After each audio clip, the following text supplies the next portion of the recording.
Hello नमस्कार दोस्तों, स्वागत है आपका आइकॉनिक स्टडीज़ के यूट्यूब चैनल पर। दोस्तों आज की वीडियो में हम ऐसे 40 बेहद ही शानदार क्वेश्चन आंसर को देखने वाले हैं जो कि आपके आने वाले सभी एग्ज़ाम के लिए बहुत ज़्यादा महत्वपूर्ण साबित रहने वाले हैं। दोस्तों आप किसी भी एग्ज़ाम की तैयारी कर रहे हो, रेलवे, एसएससी, यूपी पुलिस या कोई अन्य एग्ज़ाम भी हो, तो ये क्वेश्चन डेफिनेटली आपको बहुत ज़्यादा हेल्प देने वाले हैं। इसलिए आप लोग वीडियो को ध्यान से और पूरा कंप्लीट ज़रूर देखिए। तो शुरू करेंगे आज के पहले क्वेश्चन से।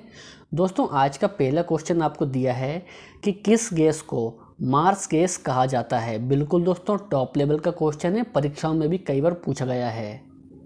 तो यहाँ पर यह आपको ध्यान रखना है कि मीथेन को कहा जाता है मार्स गैस, यानी कि राइट आंसर इस क्वेश्चन का ऑप्शन ए हो जाएगा मीथेन। ठीक है ना। चलिए तो आगे बढ़ेंगे। दूसरा क्वेश्चन दोस्तों कि ज्वालामुखी के मुख को क्या कहा जाता है। ज्वालामुखी के मुख को क्या कहा जाता है। तो प्यारे साथियों, तो यहाँ पर ये आपको याद रखना है कि क्रेटर कहा जाता है ज्वालामुखी के मुख को। सही आंसर इस क्वेश्चन का ऑप्शन सी हो जाएगा, क्रेटर। ठीक है ना। इसके अलावा दोस्तों यदि आपको पहले से ही किसी भी क्वेश्चन का आंसर पता है तो कमेंट करके आप उस क्वेश्चन का आंसर याद से बताना। ठीक है ना। चलिए तीसरा क्वेश्चन करेंगे कि फ्रांस का गांधी किसे कहा जाता है। शानदार क्वेश्चन दोस्तों। तो यहाँ पर फ्रांस का गांधी कहा जाता है पियर पेरोडी को। तो इसको भी आपको ध्यान रखना है। राइट आंसर इस क्वेश्चन का ऑप्शन बी हो जाएगा, पियर पेरोडी। ठीक है ना। चलिए तो आगे है कि सौंदर्य का देवता किस ग्रह को कहा जाता है। मंगल, शनि, बुध या शुक्र ग्रह को। तो यहाँ पर ये आपको याद रखना है दोस्तों कि शुक्र ग्रह को कहा जाता है सौंदर्य का देवता। राइट आंसर इस क्वेश्चन का ऑप्शन डी हो जाएगा, शुक्र ग्रह। नेक्स्ट है कि भारत के मुख्य भूमि की तट रेखा कितनी लंबी है। भारत की मुख्य भूमि की तट रेखा कितनी लंबी है। राइट आंसर हो जाता है 6100 किलोमीटर लंबी है भारत की मुख्य भूमि की तट रेखा। तो इसको भी आपको ध्यान में रखना है। दोस्तों यदि आपको हमारे वीडियो पसंद आते हैं तो वीडियो को लाइक और शेयर करना बिल्कुल ना भूलें। आगे है कि चंद्रमा के तल पर मौजूद जल विहीन क्षेत्र को किस नाम से जाना जाता है। बिल्कुल दोस्तों टॉप लेवल का क्वेश्चन है। तो सही आंसर हो जाता है कि तूफानों के सागर के नाम से जानते हैं चंद्रमा के तल पर मौजूद जल विहीन क्षेत्र को। राइट आंसर इस क्वेश्चन का दोस्तों ऑप्शन सी है। आगे है कि विश्व का सबसे बड़ा द्वीप समूह कौन सा है। परीक्षा में दोस्तों बहुत बार रिपीट हुआ है।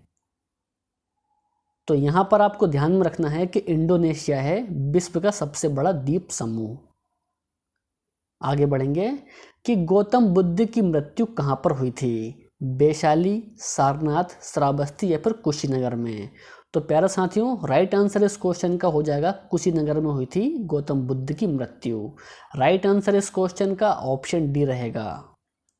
क्वेश्चन नंबर 9 के लिए आंसर कीजिए आप लोग कि नालंदा विश्वविद्यालय की स्थापना किसके शासनकाल में की गई थी। देखिए यदि आपको इस क्वेश्चन का आंसर पता है तो कमेंट करके इस क्वेश्चन का आप लोग आंसर बताइए। नहीं पता है तो कोई बात नहीं। देखिए नालंदा विश्वविद्यालय की स्थापना की गई थी दोस्तों कुमारगुप्त प्रथम के शासनकाल में। तो राइट आंसर इस क्वेश्चन का ऑप्शन बी हो जाएगा, कुमारगुप्त प्रथम। तो इसको दोस्तों आपको ध्यान में रखना है। चलिए तो आगे है, लोहे की कमी से कौन सा रोग होता है। दोस्तों काफ़ी टाइम और काफ़ी एग्जाम में ये क्वेश्चन देखने को मिला है। तो लोहे की कमी से होने वाला रोग है एनीमिया।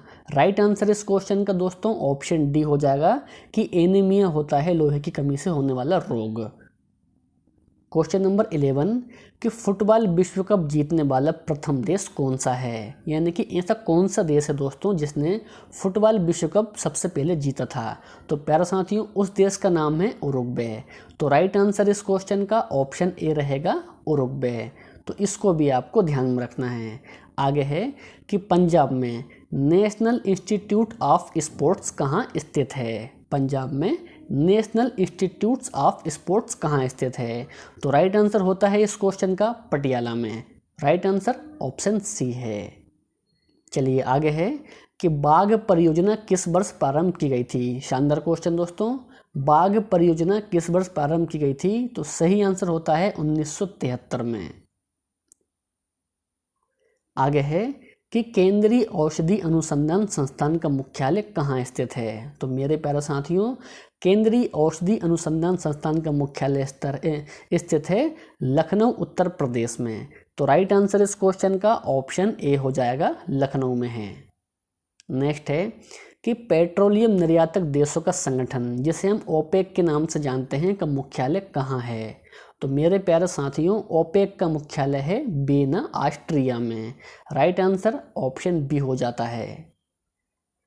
आगे है कि कोणार्क का सूर्य मंदिर किस राज्य में स्थित है। बिल्कुल दोस्तों, शानदार क्वेश्चन है। तो कोणार्क का सूर्य मंदिर स्थित है दोस्तों उड़ीसा में।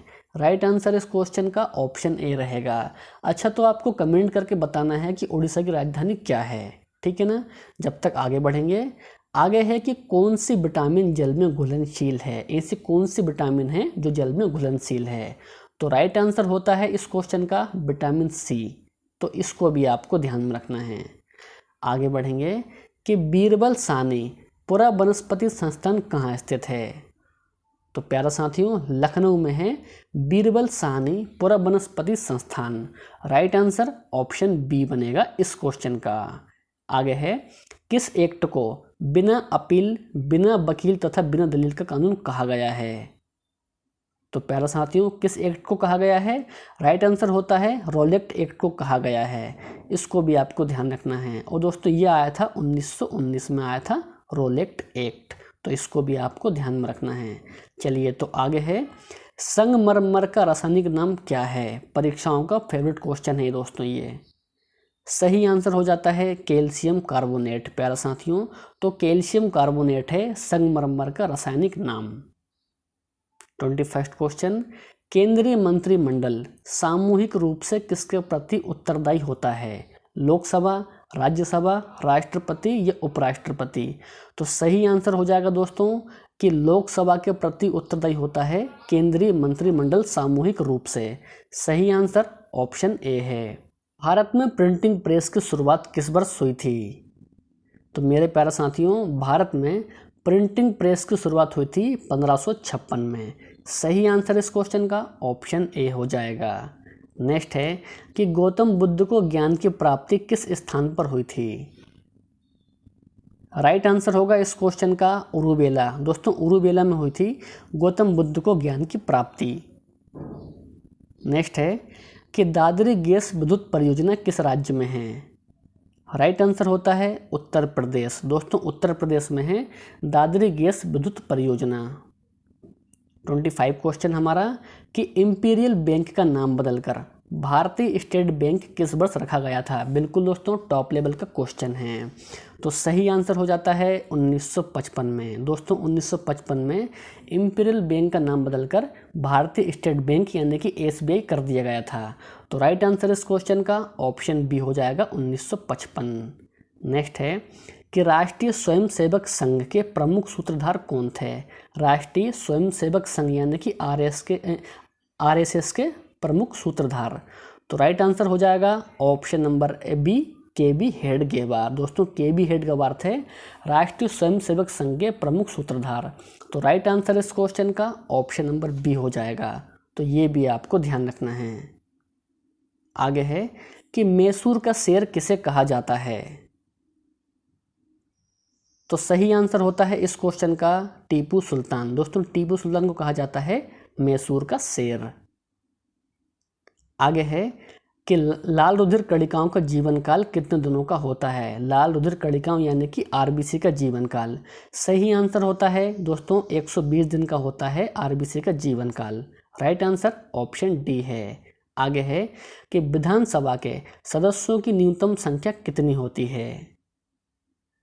तो सही आंसर हो जाता है 60 होती है दोस्तों विधानसभा के सदस्यों की न्यूनतम यानी कि कम से कम संख्या। तो इसको भी आपको ध्यान में रखना है। 30 क्वेश्चन हमारा कि संविधान के किस संशोधन के तहत न्यूनतम आयु सीमा में परिवर्तन कर मताधिकार की आयु सीमा 21 वर्ष से 18 वर्ष कर दी गई है। बिल्कुल दोस्तों, परीक्षाओं में बहुत बार पूछा गया है।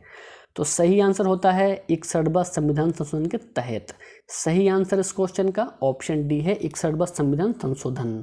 तो ये भी आपको ध्यान रखना है।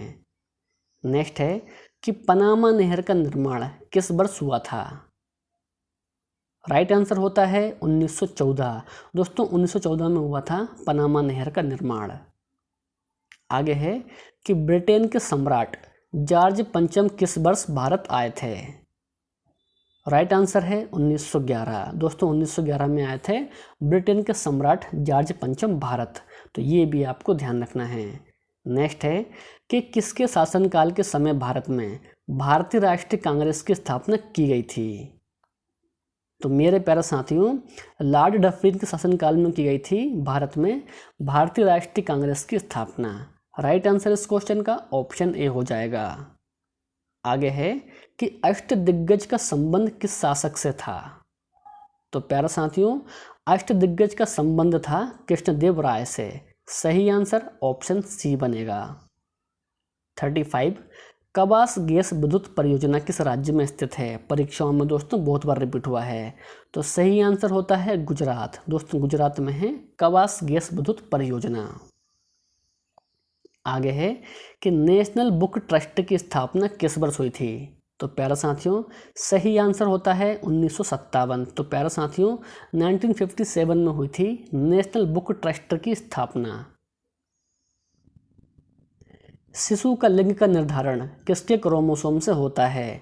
माता, पिता, ए और बी, या फिर इनमें से किसी से नहीं। तो राइट आंसर होगा इस क्वेश्चन का दोस्तों कि पिता के क्रोमोसोम से होता है शिशु का लिंग का निर्धारण। तो राइट आंसर इस क्वेश्चन का ऑप्शन बी हो जाएगा, पिता के क्रोमोसोम से।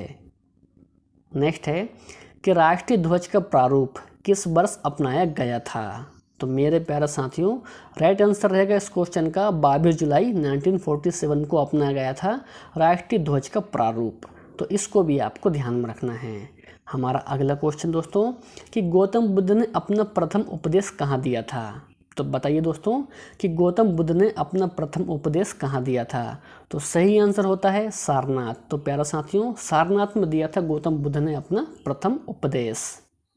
नेक्स्ट है कि गौतम बुद्ध ने सर्वाधिक उपदेश कहाँ दिए थे।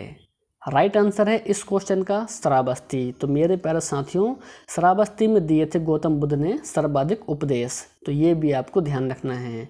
और ये रहा आज का आपका टेस्ट क्वेश्चन। तो क्वेश्चन है कि आईने अकबरी पुस्तक के लेखक कौन हैं। अलबरूनी, अलमसूदी, अबुल फजल या फिर फैजी। दोस्तों इस टेस्ट क्वेश्चन का इन 4 ऑप्शन में से सही आंसर क्या है, तो वो आपको कमेंट करके बताना है। आपको वीडियो पसंद आया हो तो वीडियो को लाइक कर दीजिए, अपने दोस्तों और भाई बहनों में शेयर कर दीजिए। तो मिलते हैं नेक्स्ट वीडियो में। जय हिंद, वंदे मातरम।